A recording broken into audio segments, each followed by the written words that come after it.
Hello everybody, welcome back to another car video. Today we're going to be installing winter tires on the Corolla.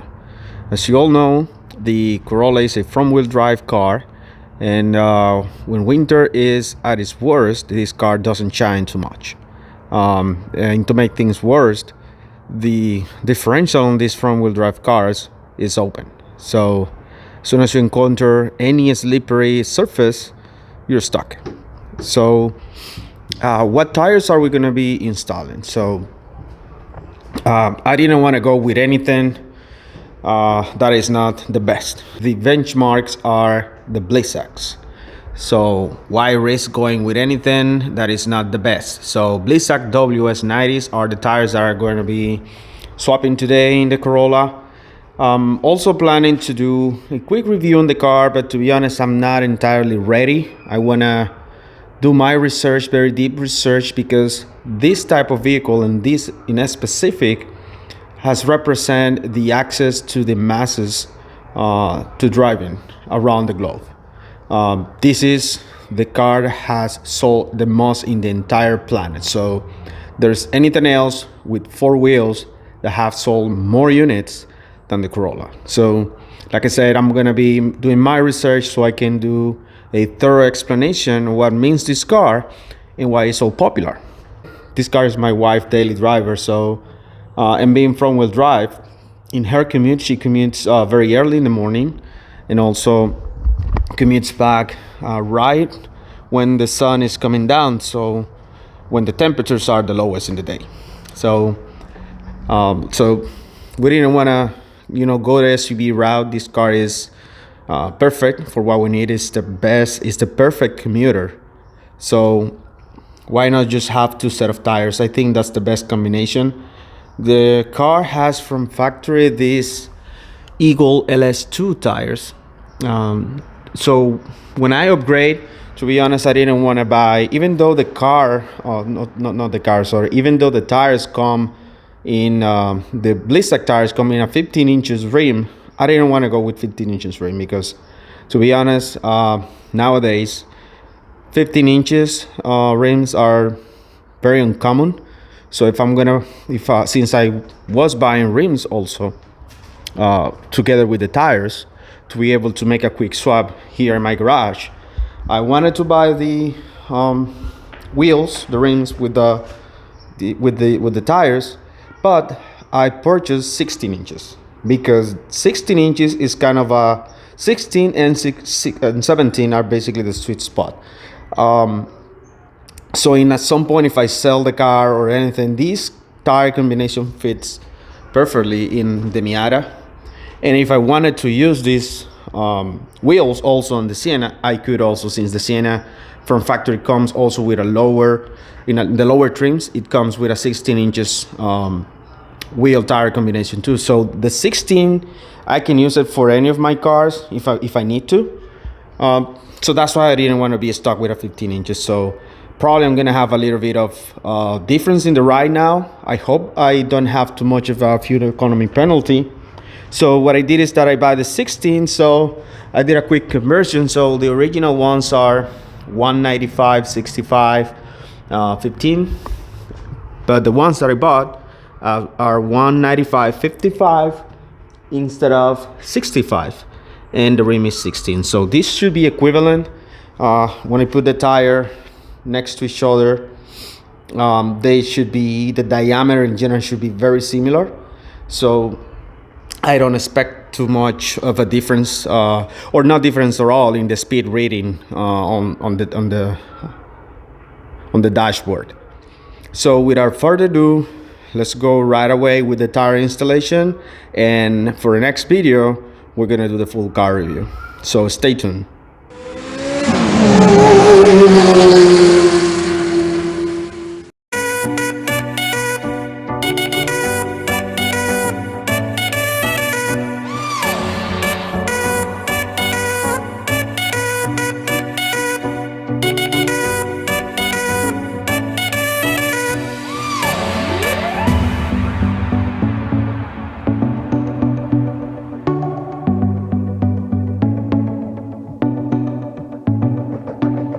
When people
So here's the final product. Here are the tires installed. Pretty handy that they put where each tire goes. Both of these ones have the passenger side tag on it, so you can see they came balanced. They look pretty nice. So let's see how these tires perform. Pretty excited to see the first snow coming up. Here's the Three Peak Mountain snowflake symbol. If this thing wants to focus, there you go. Okay, so this should give plenty of traction to the Corolla. Here's the other one on the front. Actually, I'm not gonna buy the wheel hubs covers. They look pretty nice. Oh yeah. So let's see the other side. This side has the driver's side sticker. Of course, I'm gonna remove this. They're not meant to stay there. It's just a guide. And there you have it. So expect very soon, or as soon as we have some snow falling, how this tire performs. I'm also looking to see the dry performance of these tires. So one of the disadvantages that commonly people mention about snow tires is that when there's no snow, they're terrible. But the Blizzak, they have been engineered to develop all-around performance in cold winter temperatures. So this should perform good. And when I say perform, I mean braking, acceleration, traction overall. This should perform very well on dry and slippery conditions as well. One of the complaints that my wife has with the factory tires that the car have is that when it's wet, these tires are slippery as hell. They don't grip, and it makes sense to a point, since these tires, they are all seasons, but they are all season biased to fuel economy. This is low rolling resistant tires, which as soon as you accelerate, unless the pavement is perfect, unless the road is perfect, they're gonna spin because they don't have too much grip. They're meant for fuel economy. But these ones, they should provide very good grip as long as it is cold, on wet surfaces, on snow surfaces, on icy surfaces, and also in the dry. So expect soon a drive review, plus the Corolla as a car review also on the channel, and see if it was worth buying these tires. I'm pretty sure they're gonna provide a lot more confidence in my wife's daily commute, since when she drives, it's basically very early in the morning and at sunset in the afternoon, so temperatures are gonna be low regardless of the temperature that we have during the day. So expect soon also a quick overview of the tires that I put in my other car, the Sienna. So these are the Cross Climate 2s. I'm pretty excited to see what these tires can do, especially since they advertise that you don't need to change it year round, and even still they offer a 60,000 mile warranty on these tires. A tire that has the snowflake symbol, if I can find it right there, that can give you year-round traction confidence. So thanks a lot for watching. If you like this content, please consider like and subscribing, and it will be until the next video.